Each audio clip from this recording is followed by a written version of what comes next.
This is the story of Ethan, a super energetic 7-year-old boy who loved to play more than anything else in the world. One busy Saturday morning, Ethan's mom asked him, "Ethan, could you please finish your homework?" Ethan, glued to his video game, replied, "Later, Mom." A little while after, she said, "Sweetheart, your room is getting a bit messy." Ethan, still playing, shouted, "I'll do it later." He wanted to play now. Homework, later. Tidying his room, later. Helping his mom with the groceries, you guessed it, later. Soon, all the things he needed to do started piling up around him, floating in the air like sticky notes, reminding him of all his laters. Suddenly, a strange golden alarm clock on his desk began to glow brightly. It rang with a loud, magical chime that echoed through the room. And then, everything stopped. A bird flying past his window was frozen mid-flap. The water dripping from the kitchen tap hung in the air like a glass bead. People outside stood perfectly still, like statues in a park.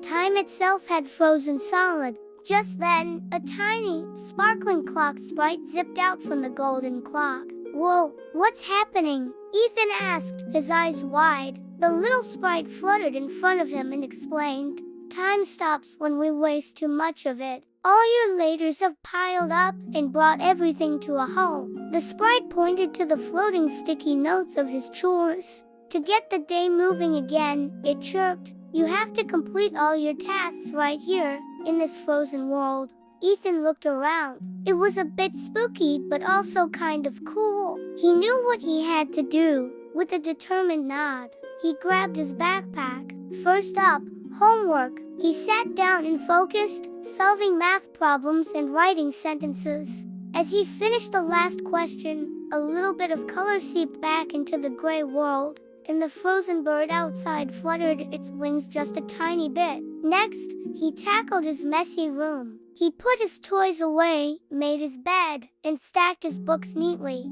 With each toy he put back, the world grew brighter, and the dripping tap in the kitchen finally fell with a soft plink. Finally, he went to the kitchen to help prepare dinner, just like his mom had asked. He washed the vegetables and set the table. As he placed the last fork down, a warm, golden light filled the house. The world lurched back into motion. The clock on the wall started ticking again. People outside started walking, and the delicious smell of dinner filled the air.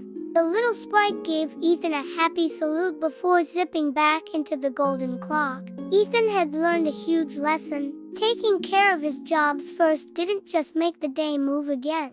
It made his playtime feel even better because he had nothing to worry about. With all his tasks done, he ran outside to play with his friends, feeling truly free and happy. From that day on, Ethan always remembered to balance his day. He learned that using his time wisely didn't take away his fun. It gave him more freedom and happiness to enjoy it. He would always say with a big, bright smile, "First work, then play."